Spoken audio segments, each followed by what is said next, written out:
الحمد لله نحمده ونستعينه ونستغفره ونؤمن به ونتوكل عليه ونعوذ بالله من شرور أنفسنا ومن سيئات أعمالنا من يهده الله فلا مضل له ومن يضلله فلا هادي له ونشهد أن لا إله إلا الله وحده لا شريك له ونشهد أن سيدنا ومولانا محمدا عبده ورسوله وصلى الله تعالى على خير خلقه محمد وآله وأصحابه وبارك وسلم تسليما كثيرا اما بعد. محترم حضرات، معزز سامعین اور ناظرین، ایک اہم بات کی طرف اشارہ کرتا ہوں جو خواب کی تعبیر سے متعلق ہے کہ ایک خواب کی کئی تعبیر بھی ہو سکتی ہیں، اور جس کے پاس ہم تعبیر پوچھتے ہیں اور جو تعبیر دینے والے ہیں، معبر کے اعتبار سے بھی تعبیر الگ ہو سکتی ہے کہ ایک عالم کو، ایک بزرگ کو ہم نے اپنا خواب بتایا تو انہیں ایک تعبیر دی،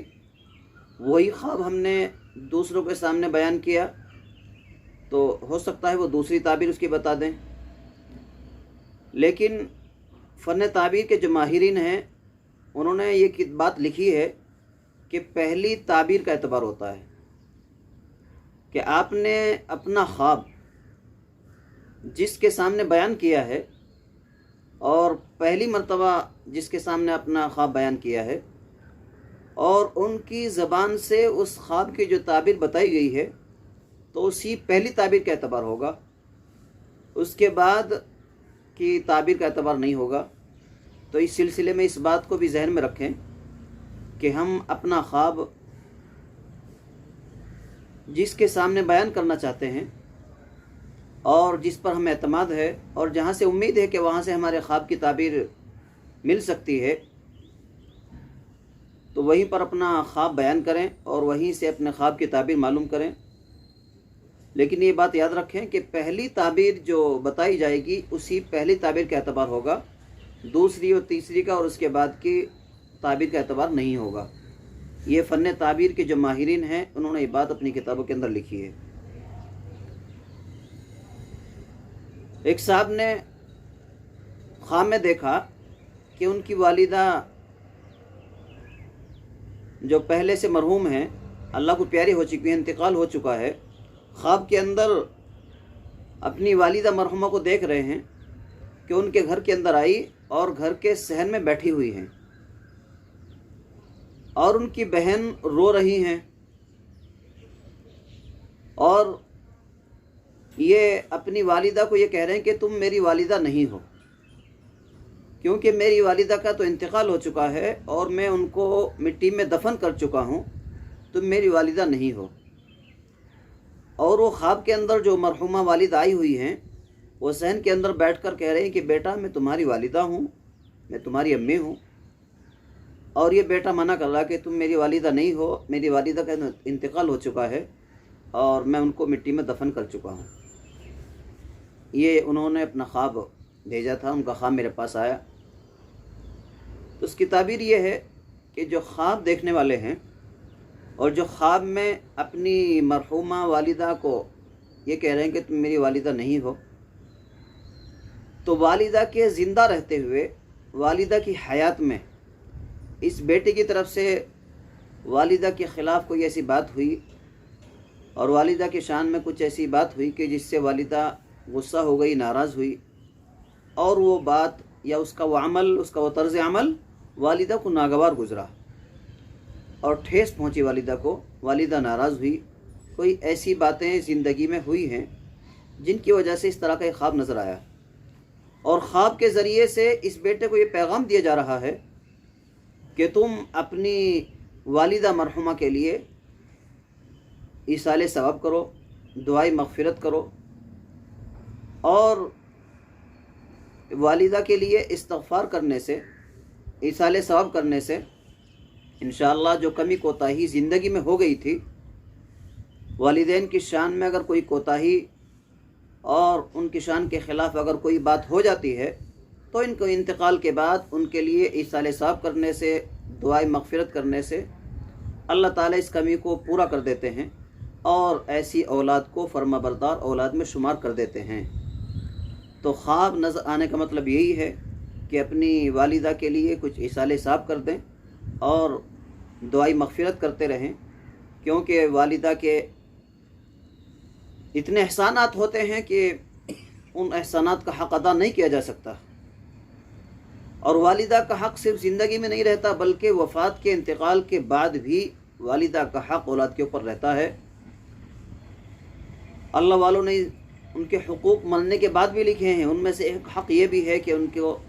ہمیشہ دعائے مغفرت میں یاد رکھا جائے، ان کے لیے دعائیں کرتے رہیں اور ان کے لیے جتنا ہو سکے ایصال ثواب کرتے رہیں، اور ایصال ثواب کی شکلیں جو شریعت میں قرآن و حدیث میں بتائی ہیں ان سب پر عمل کیا جائے، جہاں تک ہو سکے ایصال ثواب کریں۔ ایک صاحب نے خواب کے اندر دودھ دیکھا ہے کہ وہ دودھ پی رہے ہیں، تو دودھ کا خواب کے اندر دیکھنا یہ بہت اچھا خواب ہے، اور یہ فطرت کی طرف اشارہ ہے۔ خواب کے اندر دودھ کی تعبیر جو عام طور پر دی جاتی ہے وہ علم دین سے دی جاتی ہے کہ اللہ تعالیٰ شریعت کا، دین کا علم حاصل کرنے کی توفیق دیں گے، اور اگر خواب دیکھنے والے نے وہ علم حاصل کر لیا ہے اور شریعت کا ضروری علم اس کے پاس موجود ہے، الحمدللہ اس نے پڑھ لیا ہے، تو اللہ تعالیٰ اس علم سے فائدہ اٹھانے کا موقع دیں گے اور اس علم دین پر عمل کرنے کے اللہ تعالیٰ توفیق دیں گے۔ تو یہ خواب جس میں دودھ کو دیکھا ہے یا دودھ کو پیتے ہوئے دیکھا ہے تو بہت اچھا خواب ہے، تو علم دین اور علم دین پر عمل کرنے کے اللہ تعالیٰ توفیق دیں گے، یہ بہت ہی اچھا خواب ہے۔ ایک شخص نے خواب کے اندر اپنے آپ کو سورہ یاسین پڑھتے ہوئے دیکھا ہے، جو قرآن پاک کی اہم صورت ہے سورہ یاسین، اور جس کو نبی کریم صلی اللہ علیہ وسلم نے قرآن کریم کا دل فرمایا ہے کہ ہر چیز کا ایک دل ہوتا ہے، اور قرآن کریم کا دل سورہ یاسین ہے، اور سورہ یاسین کی بہت سارے فضائل ہیں۔ خواب کے اندر سورہ یاسین کو پڑھتے ہوئے دیکھنا اس بات کی علامت ہے، اور اس کی تعبیر یہ ہے کہ خاتمہ بالخیر نصیب ہوگا انشاءاللہ تعالی، اور خواب کے اندر سورہ یاسین کی تلاوت کرتے ہوئے دیکھنا اللہ تعالیٰ کی طرف سے یہ خوشخبری دی جا رہی ہے کہ انشاءاللہ یہ خواب دیکھنے والا جو سورہ یاسین خواب کے اندر پڑھ رہا ہے تو اس کا دین سلامت رہے گا اور خاتمہ بالخیر نصیب ہوگا۔ اللہ تعالیٰ اس دنیا سے جب جانے کا وقت آئے گا تو اچھی حالت میں، دین اور ایمان کی حالت میں اللہ تعالیٰ اپنے پاس بلائیں گے، تو خاتمہ بالخیر کی طرف اشارہ ہے، اور یہ بھی اچھا خواب ہے۔ ایک صاحب نے بتایا اور ان کا خواب میرے پاس پہنچا ان کے بھائی کے ذریعے کہ پڑوس کے ایک مشہور عالم دین ہیں، وہ ان کے گھر کے اندر آئے اور دسترخوان پر بیٹھے، اور دسترخوان پر کھانا وغیرہ سب رکھا ہوا ہے، تو خواب کے اندر کسی عالم کو دیکھنا، کسی اللہ والے کو دیکھنا، اور اس کے بعد پھر ہمارے گھر کے اندر بھی اس کے مبارک قدم پڑ جانا، اور پھر دسترخوان پر شرکت، تو یہ خواب بھی بہت بڑی خوشخبری ہے اور بہت بڑی بشارت ہے اللہ تعالیٰ کی طرف سے۔ اگر اس طرح کسی عالم دین کو اور کسی اللہ والے کو خواب کے اندر دیکھتے ہیں تو اس کا مطلب یہ ہے کہ اللہ تبارک و تعالیٰ علماء کی محبت اور علماء کے علم سے فائدہ اٹھانے کا اللہ تعالیٰ ہم کو موقع دے گا، اور اس عالم دین کا، اس اللہ والے کا ہمارے گھر کے اندر آ جانا اور دسترخوان پر حاضر رہنا، یہ اس بات کی علامت ہے کہ اللہ تبارک و تعالیٰ دین کو ہمارے گھر کے اندر داخل کریں گے، اور اللہ تبارک و تعالیٰ کا پاک اور مبارک دین ہمارے گھر کے اندر، ہمارے بیوی بچوں کے اندر، ہمارے پورے گھرانے کے اندر اللہ تعالیٰ اس دین کو پہنچائیں گے، اور گھر کے تمام افراد انشاءاللہ دیندار بنیں گے۔ یہ بہت بڑی خوشخبری ہے کہ اللہ تعالیٰ کسی عالم کو ساتھ میں دکھا کر یا ہمارے گھر کے اندر پہنچا کر یا دسترخوان پر بٹھا کر، تو اللہ تعالیٰ علم دین کی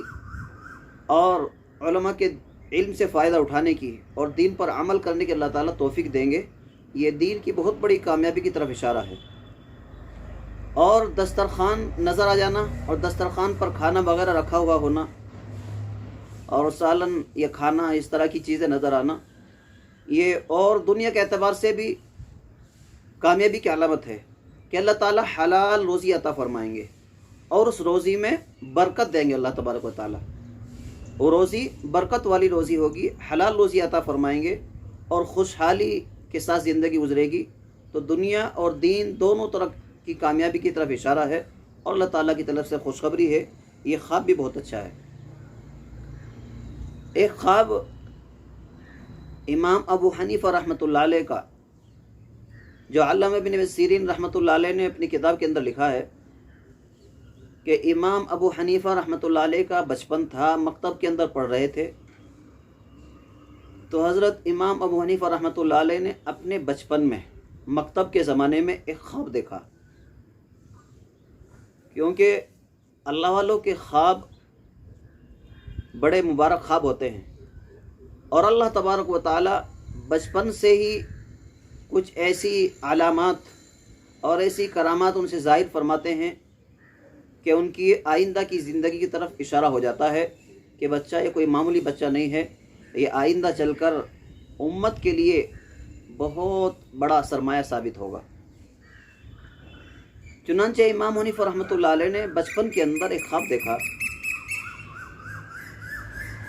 کہ وہ روضہ اقدس پر حاضر ہوئے ہیں، مدینہ منورہ کے اندر نبی کریم صلی اللہ علیہ وسلم کے مبارک روضے پر حاضر ہوئے اور قبر شریف کو کھود رہے ہیں۔ یہ خواب انہوں نے دیکھا، اپنے استاذ محترم سے یہ خواب بیان کیا تو حضرت کے استاذ محترم نے بتایا، اس کی تعبیر دی بچے کے خواب کی کہ بیٹا اگر تمہارے خواب سچا ہے تو تم نبی کریم صلی اللہ علیہ وسلم کی احادیث کی خدمت کرو گے اور ان کی تحقیق کرو گے اور دین اسلام کی تحقیق کے اندر جستجو کرو گے اور حدیث کی خدمت اور علم حدیث اور شریعت کے علم کی خدمت کرو گے، اس کی جستجو کرو گے اور اس کی تحقیق کرو گے۔ یہ بچپن کے اندر خواب دیکھا اور استاذ محترم نے یہ تعبیر دی، اور پھر علامہ ابن سیرین رحمۃ اللہ علیہ نے خود اپنی کتاب کے اندر لکھا کہ امام ابو حنیفہ رحمۃ اللہ علیہ سے وہ کرامات اور دین کی وہ خدمات ظاہر ہوئی جو پوری دنیا کے سامنے ظاہر ہیں، کہ امام حنیفہ رحمۃ اللہ علیہ نے جو کام کیا امت کے لیے اور دین اسلام کی جو خدمت کی ہے اس کا پوری دنیا اعتراف کر رہی ہے، اور پوری دنیا کے اندر جتنے مسلمان آباد ہیں اور جہاں جہاں پر اسلام پھیلا ہوا ہے اور جہاں تک اسلام پہنچا ہے دنیا کے کونے کونے تک، اس میں اکثر حصہ مسائل کا، فقہ کا اور دین کی تشریح کا، تحقیق کا اکثر حصہ اور اکثریت مسلمانوں کی امام حنیفہ رحمۃ اللہ علیہ کی تحقیقات پر عمل کرتی ہے، اور امت کا اکثر حصہ حضرت امام حنیفہ رحمۃ اللہ علیہ کے بتائے ہوئے مسائل پر عمل کرتا ہے، اور قرآن و حدیث کے وہ باریک باریک مسائل، تقریباً 13 لاکھ مسائل کا ذخیرہ امت کے سامنے پیش کیا ہے۔ قرآن و حدیث سے صحیح مسائل نکال کر جن پر امت نے اعتماد کیا، اور امت کا اکثر حصہ انہی مسائل کی تحقیق پر اپنے دین پر عمل کرتا ہے اور قرآن و حدیث پر چلنے کی کوشش کرتا ہے۔ تو یہ ایک مبارک خواب تھا امام حنیفہ رحمۃ اللہ علیہ کا، جو میں نے علامہ ابن سیرین رحمۃ اللہ علیہ کے حوالے سے نقل کیا ہے۔ اللہ تبارک و تعالی جو خوابوں کی تعبیر بتائی جا رہی ہیں، خواب دیکھنے والوں کے حق میں، سب کے حق میں اس کو مبارک فرمائے اور صحیح دین پر چلنے کہ اللہ تعالی ہم سب کو توفیق دے، خاتمہ بالخیر نصیب فرمائے۔ وآخر دعوانا الحمد للہ رب العالمین۔